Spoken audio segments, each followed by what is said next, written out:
Hi guys, welcome back to the Caffeinated Classroom. If this is your first time here, my name is Marie. I'm a high school English teacher in San Diego, California, and you're joining me here in my virtual classroom for right now. We'll see how long this lasts.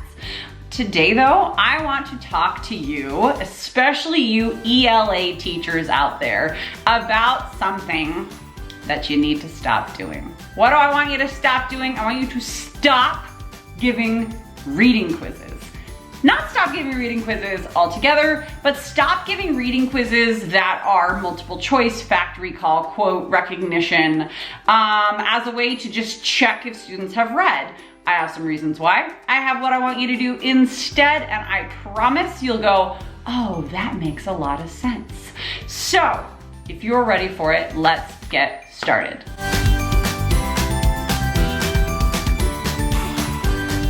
Okay.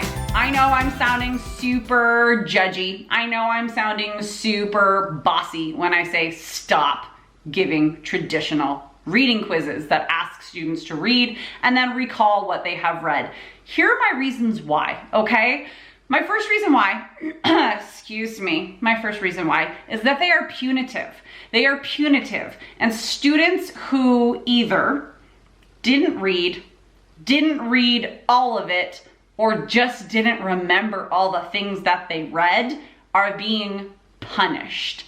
And there is a bit of a teaching philosophy, I know, that has to shift for a lot of us to get to a point of, or to get away from, well, yeah, they didn't read, they're not gonna get the grade they wanted. Right, if we're just asking them to recall things, we are punishing them for what they can't remember.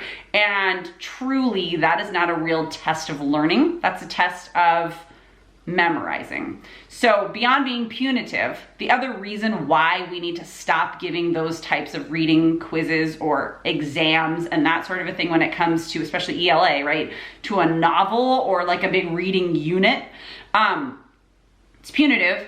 And really, what are we testing? We're testing that students can jump through hoops. We're testing that they can recall things. We're testing that they can memorize stuff. We're not testing what they've learned. We're testing what they've memorized. And where does testing what they've memorized really help them in the real world of critical thinking, of problem solving, of being a self-starter and figuring things out for themselves? Just memorizing stuff doesn't get them there. And please don't think that I'm saying stop asking them to memorize facts, period. I watch my child do math, my 7-year-old, and I'm like, sweetheart, you know that 8 plus 7 is 15. Like, why don't you remember that, right? And I watch him problem solve it every single time. So there are some things that it's just memorize that already.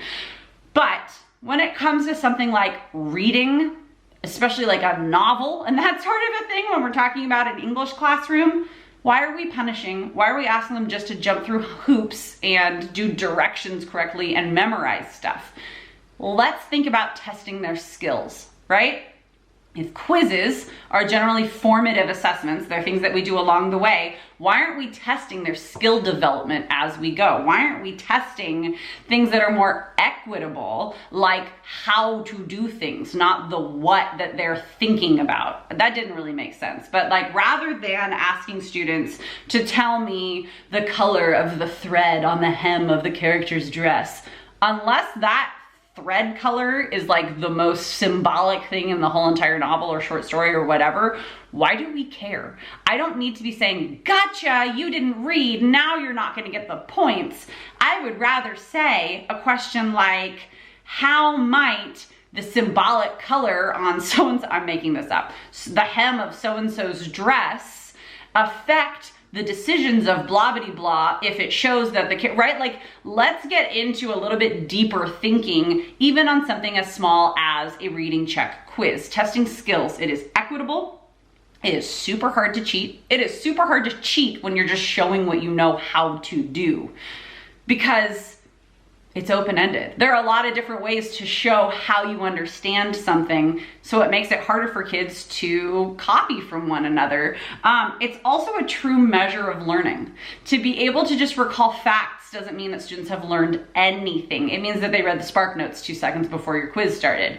To be able to do something with those facts is an actual measure of learning at its core, to be able to apply and recreate scenarios and that sort of thing. That is what we want our students doing. So why would we wait until like a summative unit end project or paper or something like that to get them working with those skills and showing us their true learning? Let's make that part of the process.